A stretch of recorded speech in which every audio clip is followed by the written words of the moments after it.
Good afternoon. I hope you're all doing well. Today we're going to learn Maseches Kiddushin Daf Nun Ches. We're starting about 2/3 of the way down on Nun Zayin and Beis. We ran out of time last night as we were learning our sugya on getting married with items that are in the category of Isser Hana and the fact that the Mishnah says Eina Mekudeshes.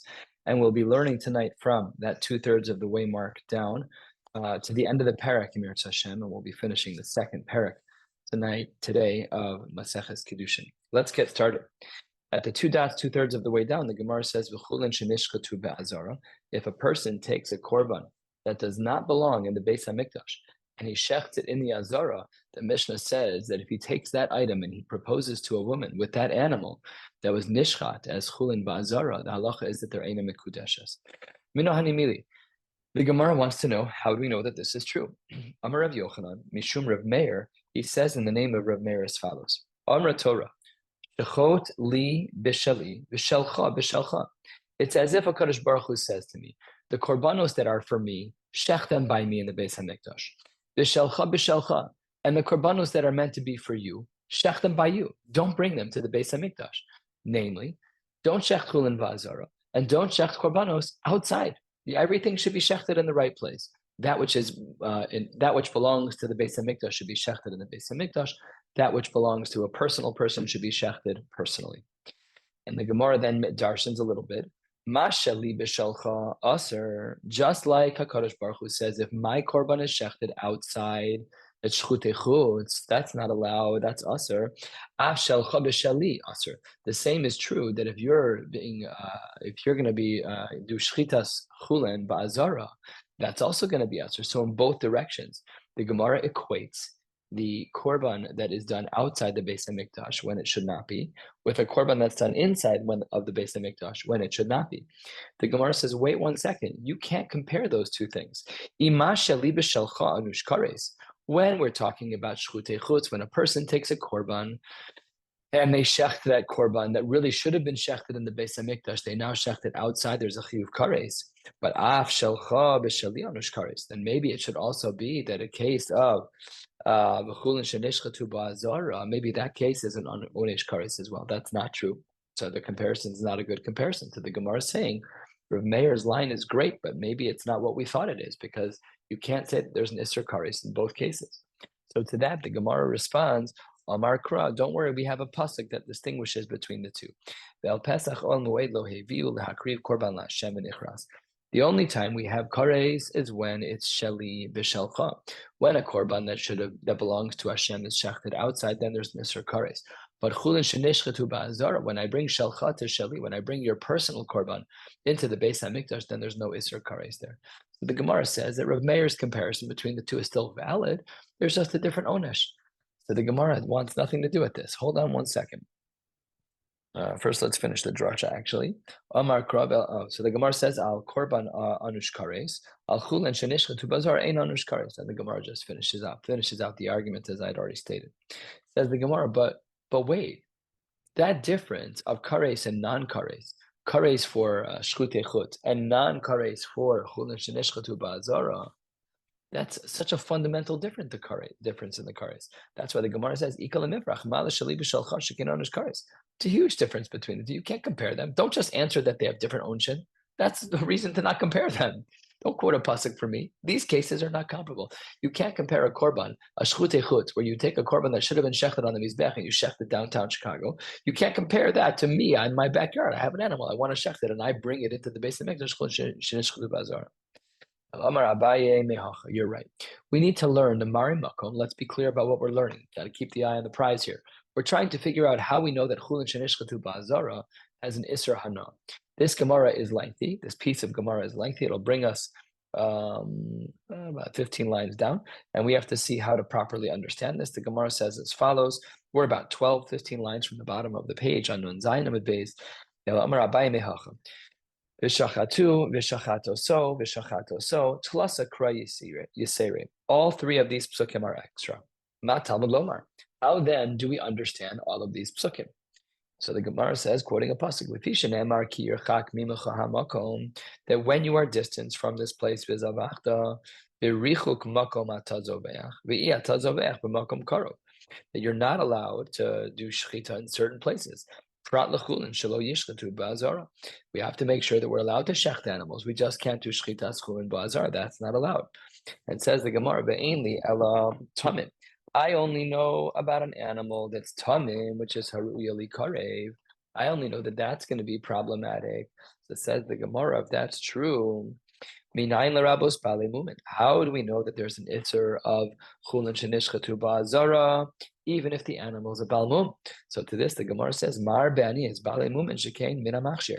The reason why that we are saying that an animal that's a balmum is still shaykh to the isra of chulin shenishchatu ba'azara. The reason why we're saying that is because that animal, a cow, a sheep, a goat, is shaykh to the Beis HaMikdash bichlal. So because that's true, we still have the isra of chulin shenishchatu ba'azara. And says the Gemara, Minai Larabo says Hachaya. What about the smaller animals? I understand a cow. What about the smaller animals? So says the Gemara, Mar Beni Asachaya Shehi B'Shchita Kibehema. Because the matir for a chaya is the same as the matir for a behema, which is shchita. So those two are similar. And therefore, at this point, we've established that there's an isra of shchutei chutz by an animal that's a balmum and by an animal that's not a balmum, both in regards to behema and in regards to chaya. And now the list grows even more about this isser. Minayin l'rabos es ha'ofos. How do I know that there is going to be also an isser of shchutei of chulin shenishchatu ba'azara, in regards to the rabos es ha'ofos, 6 lines, 5 lines from the bottom. Talmud lomar v'shachatu v'shachato so v'shachato so. That's how we know that these animals are all going to be subject to the isser of shchutei chutz. Let's review 3 categories of animals. We have behema, we have chaya, and we have ophos. And not only do we have those 3, but we also have all of them as mumin and bale, as mumin and not mumin, as bale mumin and without mumin. All of them are going to be shaykh to the isser of shchutei chutz. And says the Gemara, Yachol, down to the last 3 lines on the page, Yachol lo yishchot. Okay, perhaps the din is not to do shchita, but v'im shachat yehem mutter. Perhaps it were to be the case that one Ladina would be, the food would be permissible if they were shechted. Talmud lomar ki yirchak mimcha makom bezavach v'echalto. Ma she'ata zovech b'richuk makom ata ochel, v'ata ochel ma she'ata zovech b'makom karov prat l'chulin shenishchatu ba'azara. This teaches us that there's something usher about the chulin. If it's not just time, you shouldn't do it. But if you do it, it's still usher. There's no heter to do it. And even if you do break the rule of doing the actual shchita of the chulin shenishchatu ba'azara, then not only should you not do it, that's isser number 1, but isser number 2 is that if you do it, you still can't eat it. And then the Gemara takes it further and extends this idea of the isser achila. We've spoken already about the isser of chulin shenishchatu ba'azara. Those are the 3 animals that we spoke about. And now we're talking about not the isser of shchita, but the isser achila. And to this, the Gemara expands it in the same way that it expanded the isser of shchita. Ve'einli ela tamimim. I only know that the isser of achila, when a person actually goes through with a shchita of chulin ba'azara, I only know that that's true by tamimim, by animals that have no blemishes. Aru'in li karet. Those are the ones that are supposed to be brought. But minayin, asks the Gemara on the top of Nun Chesed Beis, the rabos ba'alei mumin. How do I know that there's also going to be an isra of achila if a person is nishchat chulin ba'azara, chulin shenishchat ba'azara? If he violates that isra, how do I know that it applies even to a baal mum? Says the Gemara, the same answer as before. Mar be'ani ba'alei mumin shekain min ma'amachshir.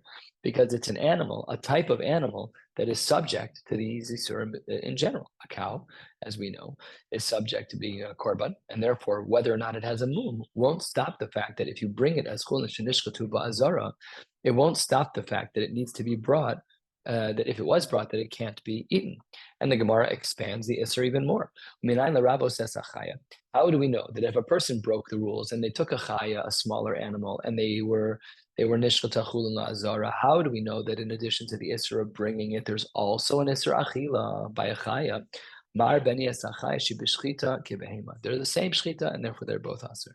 And the Rabbi says, ofos. How do we know that the ofos are going to have the same isser? Talmud omer v'shachatu v'shachato so v'shachato so. From the extraneous psukim, the Gemara stipulates that it's crystal clear that one has this isser as well. Okay, so here's what's going on in the Gemara at this point. The Gemara has now highlighted 2 categories of isser. Category number 1 is the chulin shenishchata ba'azara. If a person shechts an animal that was personal, that wasn't an appropriate korban, and they brought it into the Beis HaMikdash and they did the shchita, they violated an isser in chumash. And that's true for a behema, for a chaya, and for an oaf, and it's true if there's mumen and even if there's not mumen. And in addition to that category of the Isser Shchita, that even if you do the Shchita, you do that Isser, the food is still Isser. And not only is the food going to be Isser for a behema, it's going to be Isser for a chaya and for an oaf as well, whether or not they're mumen.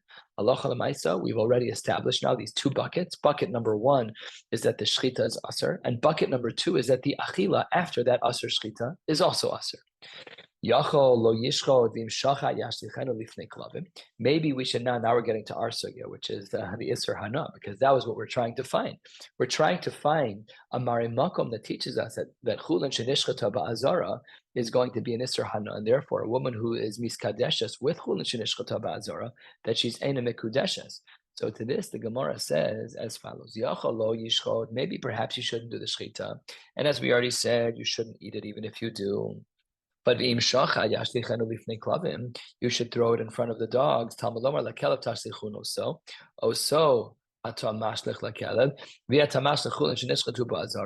There are things that you do put in front of a dog. That pasuk was talking about something else. If you look in the pasuk over there, it's talking about a treifa. So by a treifa, let's say I'm a shochet, and I do the shchita, and as I check the animal afterwards, I find out the animal's a treifa. No problem. I can give it to a dog. That's fine. But the Gemara's drasha is that that's only true by a treifa. And here the Gemara finally proves itself. 25 lines later, the Gemara was trying to show, hey, how do we know that there is a status of Isser Hana that if I take my personal animal and I do the shchita in the Makam HaMikdash be'Isser, how do I know that it's also going to be Asr be'ana? The Gemara learned it out from a drasha by a pasuk by a treifa. That by a treifa, by an animal that's a treifa, for a whole host of reasons. We'll learn about this more in other Masechtas down the road. By a treifa, the din is that it is not only, it's asr to eat, but mutter behana, so I can give it to my dog. But that's not true by chulin shenishchata ba'azara. And therefore, we have our conclusion, and that's what our Mishnah was talking about, that in the event that we are going to say that a woman was proposed to with chulin shenishchata ba'azara, the din is that it's asr ba'ana and eina mekudesha.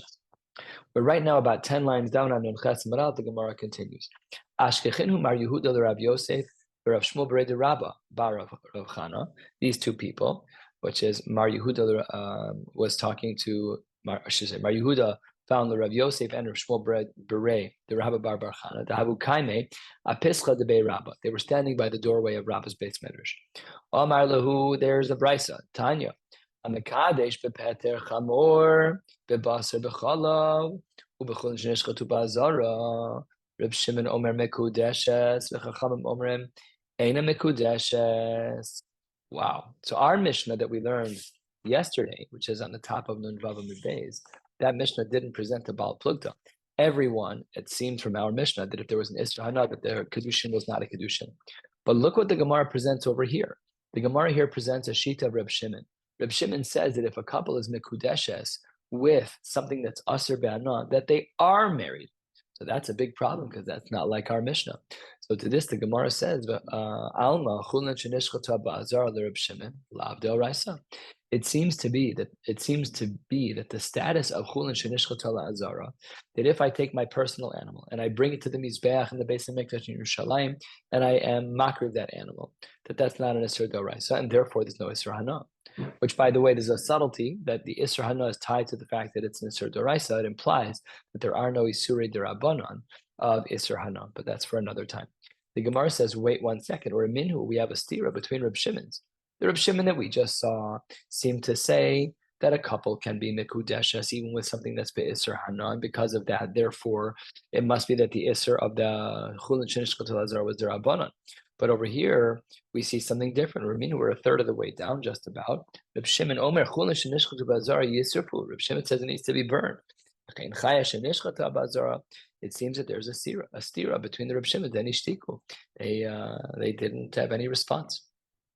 So to this, the Gemara says, you guys missed everything. Also, the Kame de Rabba said, they brought this shaila to Rabba. Oh, we have a stira in Reb Shimon's. Amar lehu palga ukminchi. Somebody who is trying to cause problems is who you brought to me. This is a ridiculous question.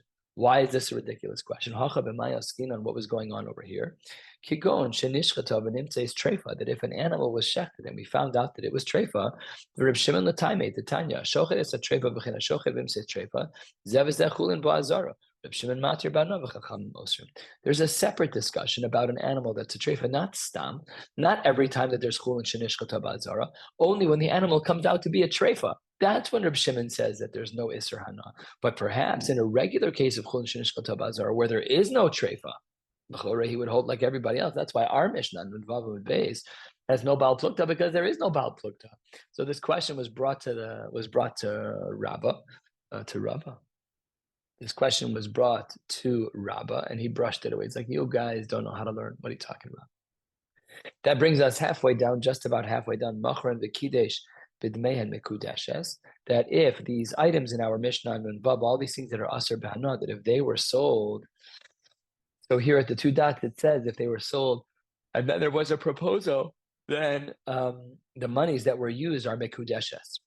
And the monies were used that were traded out, then the halacha is that they're Mekudeshes, meaning the item itself can't be used, but the cash value of that item can be used to be Mekudeshes.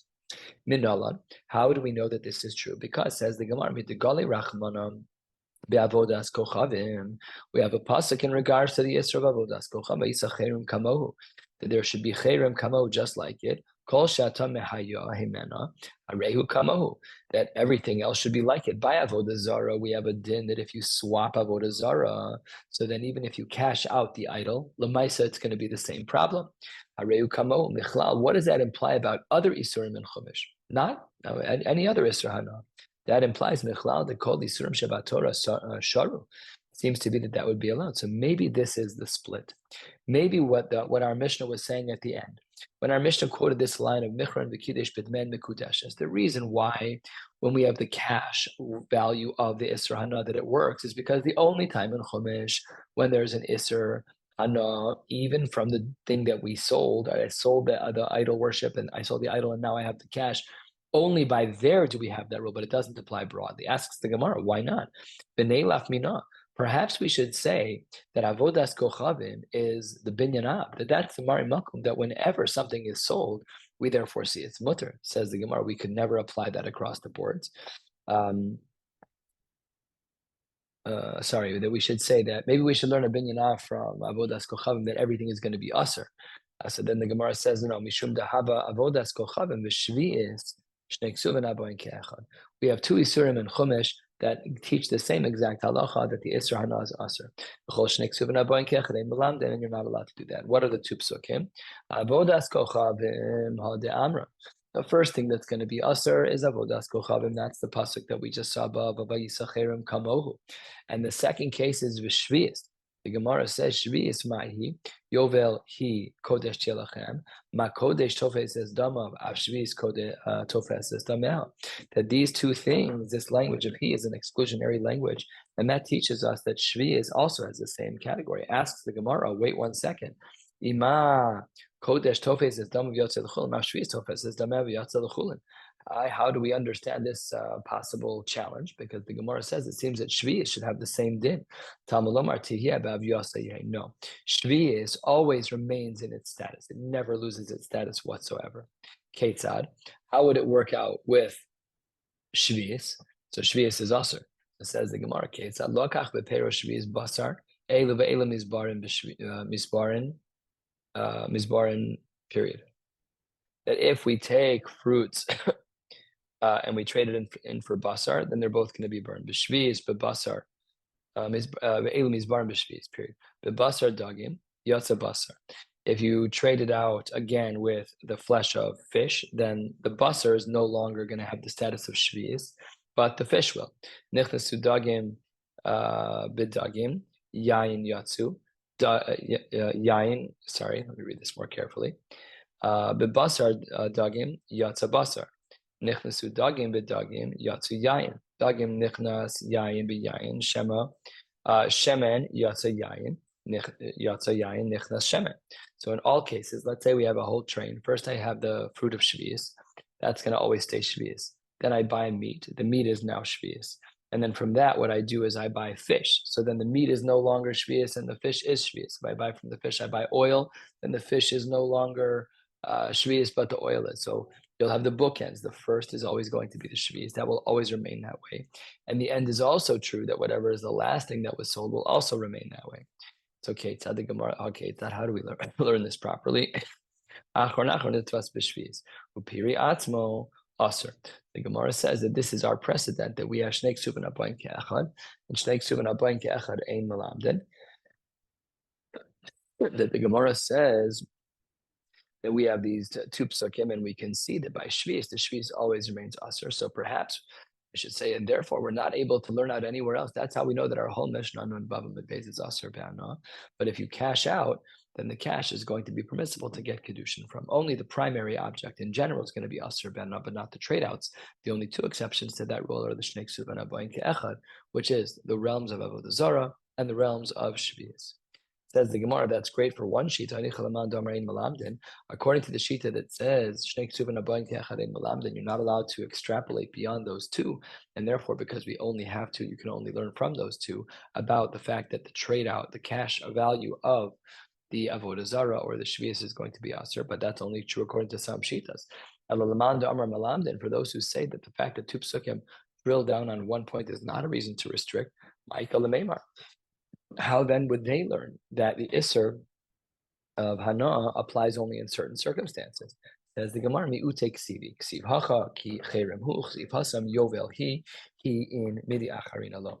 These two specific psukim by Shvius and by Avodah Zarah have a very limiting language, or I should say they have a limiting language, which teaches us that only these two areas are going to be Asr when they cash out, Yovel and, I should say, Shvius more accurately, and Avodah Zarah, but all other areas, if you have an Isra Hana and you sell it, the cash value for that is not going to be problematic. Next, our new Mishnah says, we're 10 lines from the bottom at a new Mishnah, Makadish b'trumos u'b'maisros u'b'matanos u'b'mechatas u'b'efrachatas rezim mekudeshes v'apilu Yisrael. All of these things, if you were proposed, a woman was engaged with one of these things, she'd be married, even if you're a Yisrael, and even if it's Truma. Truma is not allowed to Yisrael, that's a big Isser. But over here, the Gemara says that even if you're a Yisrael, you're Mekudesh, Asaret, Mekudesh, B'Truma Zukadas Moshe Yisrael. I am a simple Yisrael yet. If I propose to a woman that way, Allah Chalamaisa, we're married. Says the Gemara, let's start this sugya properly. Amar Ula, Tovas Hana, Eno Mamon. As a general rule, when we talk about Tovas Hana, that's not considered to be something of financial value. Tovas Hana and halacha is a reference to the fact that I may have a choice of who I give my truma to. So because I can pick Kohen X or Kohen Y, therefore that's considered a Hana. And maybe that's valuable enough upon which I can get married because the truma is not mine. The truma belongs to the Kohen. So the fact that I'm able to get married by truma, that would seemingly only be because there is Tovas Hana. But then Ula says Tovas Hana ain't that there's no financial value. The Gemara calls this out right away. How can you possibly say that Tovas Hana has no monetary value when the Mishnah, one line ago, says that the Yisrael is holding out the Truma is married? It has to be that it's Tovas Hana because the Yisrael doesn't own the Truma. And the Gemara articulates this question 8 lines from the bottom of the page. Esvei Rabbi Abba Le'ula.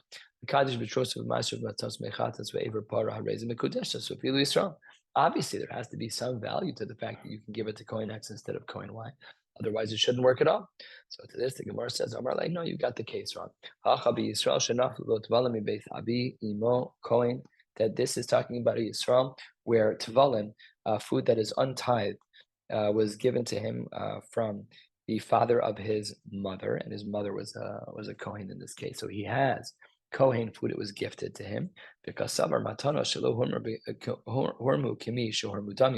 that really when there was food that was given over as tevel, the bailus of it is under the assumption that is kihor mudamyan. It's as if they were already given over, and it's as if he actually owns it. So instead of saying that there's tovas hana in our Mishnah, perhaps our Mishnah is not talking about tovas hana at all. It's talking about actual ownership, and through the special mechanics of how he got this Yerusha from his mother, who was a Kohen, from his mother's father, that now he was getting that. So that therefore that's considered like regular bailus. Let's just talk about the sugya. Is tovas hana financially valuable or not? We don't need this right now for our Mishnah. We answered up our Mishnah. Our Mishnah may or may not be tovas hana. We said that according to our Mishnah, perhaps we're talking about where he has actual ownership over the truma. So to this, the Gemara says, "Amar leitani tu amekadesh betrumos uvemaisros uvematanos uvenechatas uvepares unekudeshes kafilu Yisrael." The Gemara says, "What kind of question is that? We just showed you our Mishnah." The Gemara says, "What kind of suggestion are you suggesting?" Amar le v'lavu kimna b'Yisrael shenafu lo tefalin bebeis iman imo kohen. How can you possibly say that that's the case? After all, we just said that the case is that he actually got that. He actually got that food and he actually owns it. The Gemara had said that that question is ridiculous because at the end of the day, we just established that our Mishnah was talking about tefillin. So you can't bring a raya that our Mishnah is proving tovas hana one way or the other, totally unrelated sugya. That brings us to the top of Nun Chesamid Beis. And Amar Le, Otsa, it seems to be he said you should get out. So if you look back at who's talking, it's a fascinating dialogue. Rav Chia asked a question from Avin, Ruchia bar Avin from Rav Huna, and it looks like Rav Huna just kicked him out of the room. A little bit of a strong language. So Ichsif, got very embarrassed. But that's actually not what happened. Hu savar mishmaita ka'amar le, that he was telling him about the learning. Get out, you don't know what you're talking about. But really, what happened was Amar le hachi ka'amina Rav Asi de hutzal koi kavasach. What he was saying is not hotza, but hutzal koi. It was a blend of words. Maybe it wasn't articulated clearly. It wasn't stated properly, but it was actually a compliment, not an insult. Says the Gemara, maybe we should say that tovas hana is a machlokes tanaim for another reason, and no raya from our Mishnah one way or the other, because the Gemara says on Nun Chesamid Beis Nema ketanoi hagonev tevalo shel chavero. If a man steals the tevel of his friend, mishalem lo dmei tivlo shel chavero, he has to pay the financial value of the tevel of his friend. Rebbe and Rabbi Yossi, Rabbi Yehuda Omer, eino mishalem ela dmei chulin shabo. You only pay for the chulin. My lab b'hakamiflagi demar savar tovas hana mamon. If you hold tovas hana as mamon, then you have to be mishalem dmei tivlo. That's the sheet of Rebbe. Umar savar tovas hana eino mamon. It's not mamon, and therefore you shouldn't have to pay for that aspect of it. Only for the chulin shabo. So maybe we should say that tovas hana is a machlokes. So this the Gemara says 8-9 lines down on Chesamid Beis. Look, the kulei am tovas hana eino mamon. Maybe everyone agrees that tovas hana is not mamon.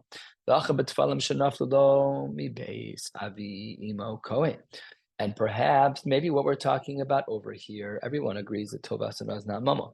In this case, the machlokes is about where the tevel fell, as we spoke about in a previous ukimta, from the grandfather on the mother's side, that the grandfather on the mother's side was a Kohen, and I'm a Yisrael, so then I got that money. That perhaps what we're arguing about is that when he got this Yerusha, do we treat that Tevel Yerusha as money or not as money? Mar Savar Kimi Shuhor Mudamyan, Mar Savar Lav Kimi Shuhor Mudamyan. That's just a machlokes between the two of them. According to the one who says that it's Kimi Shuhor Mudamyan, that's real cash. That's real money. And Mar Savar Kimi Shuhor Mudamyan, Lav Kimi Shuhor Mudamyan.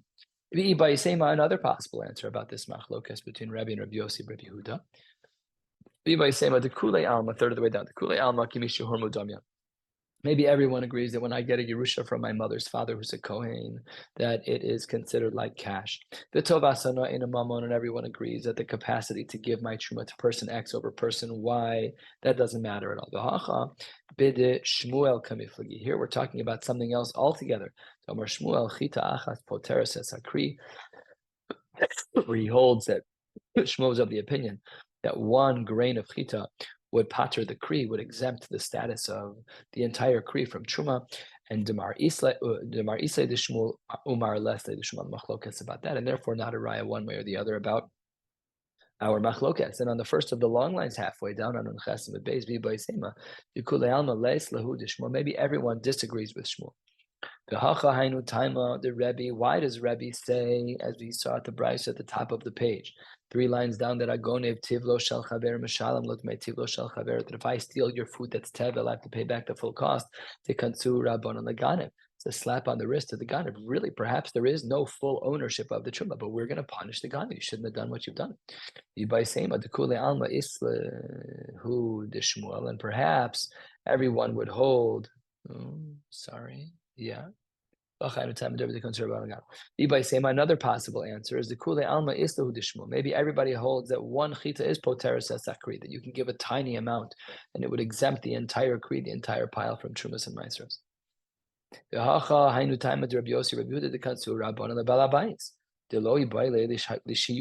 And perhaps we do hold of Shmuel that really it should be pater, but we're going to slap you on the wrist anyways. You as the balabais. Why do you have tevel lying around? Take care of the tevel right away. And because you left it over, you should have done it right away. Slap on the wrist. Tonight we have a Mishnah. Hamakadesh betrumosu maisrosu matanos b'meichatos veifer para harezo mekudeshes v'afalpi Yisrael. That's our Mishnah. Our Mishnah says that in these cases, you're mekudeshes even if you're a Yisrael, for the various possibilities that we saw earlier, either because you own it or because there's tovasana, a bunch of other possibilities that we had seen in the Gemara. The problem is that against our Mishnah is another Tanaic source. Uraminhu, 5 lines before the end of the parak, notel schar ladundina b'telim, that if a person who pays for judgments, they're batel. If a person gets paid to testify, edu so b'tela. And now for the part of the Mishnah that's important for us, lehazasu lekadesh meimav. If lehazasu lekadesh, then meimav meima'ara. If you use those waters, if you get paid to sprinkle and to sanctify someone with the efer apara, then that's meima'ara. And what about the afaro? You take the ashes. So there, efer makla, just as regular ash. So that's a stira, because our Mishnah seemed to say that you're allowed to use that, no problem at all, that it has value. And over here, it seems to be that it doesn't have value.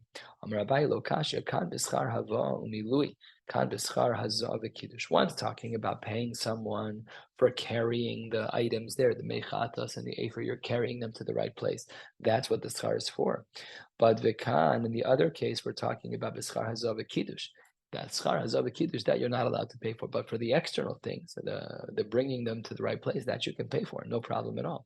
And dekanami, this actually is implied beautifully in the brisa.